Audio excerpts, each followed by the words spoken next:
नई दिल्ली स्थित भारत मंडपम में प्रधानमंत्री नरेंद्र मोदी की अध्यक्षता में आयोजित नीति आयोग की महत्वपूर्ण बैठक में शामिल होने से पहले छत्तीसगढ़ के मुख्यमंत्री विष्णुदेव साय ने चर्चा करते हुए राज्य के विकास रोड मैप, नक्सलवाद के अंत और नई औद्योगिक नीति को लेकर अपनी प्राथमिकताएं स्पष्ट की।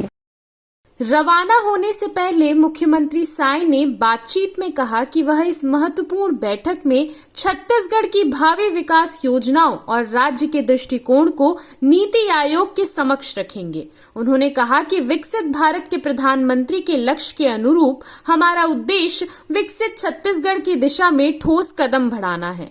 मुख्यमंत्री ने स्पष्ट किया कि छत्तीसगढ़ सरकार बस्तर और अन्य क्षेत्रों के समावेशी विकास के लिए पूरी प्रतिबद्धता के साथ काम कर रही है। उन्होंने नक्सलवाद की समस्या पर भी बात की और कहा कि राज्य में अब ये समाप्ति की ओर है, क्योंकि सरकार ने सुरक्षा के साथ साथ विकास को प्राथमिकता दी है। इसके साथ ही मुख्यमंत्री साय ने बताया कि वह बैठक में राज्य की नई औद्योगिक नीति, निवेश प्रोत्साहन और औद्योगिक अवसरों की संभावनाओं पर भी प्रकाश डालेंगे। मुख्यमंत्री ने आश्वस्त किया कि छत्तीसगढ़ प्रधानमंत्री के विकसित भारत के सपने को साकार करने में अग्रणी भूमिका निभाएगा।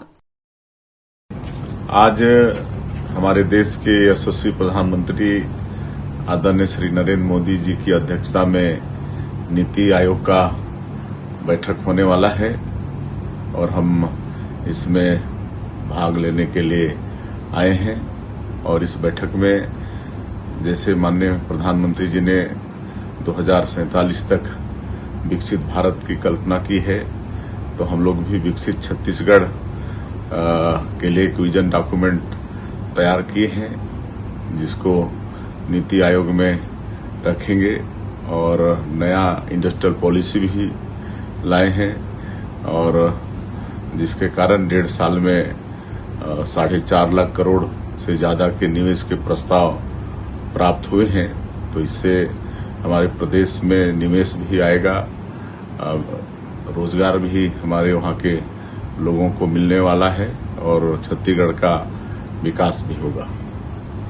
बस्तर जो जनजातीय बाहुल क्षेत्र है, नक्सलवाद के कारण वर्षों से वहां का विकास रुका हुआ है, लेकिन जिस तरह से माननीय प्रधानमंत्री जी और माननीय गृह मंत्री जी का संकल्प है 31 मार्च 2026 तक नक्सलवाद को समाप्त करने का, और जिस तरह से हमारे जवान नक्सलवाद के साथ लड़ रहे हैं, मुझे पूरा भरोसा है कि 31 मार्च 2026 तक बस्तर क्षेत्र से भी नक्सलवाद समाप्त होगा।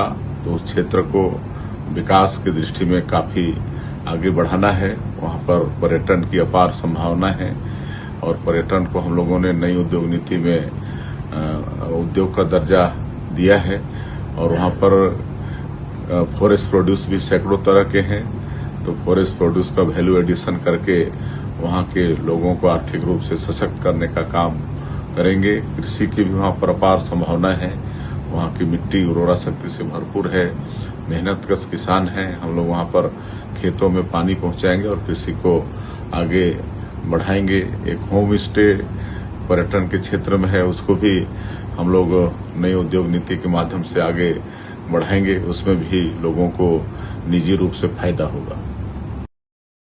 CCN शार्क न्यूज के लिए ब्यूरो रिपोर्ट।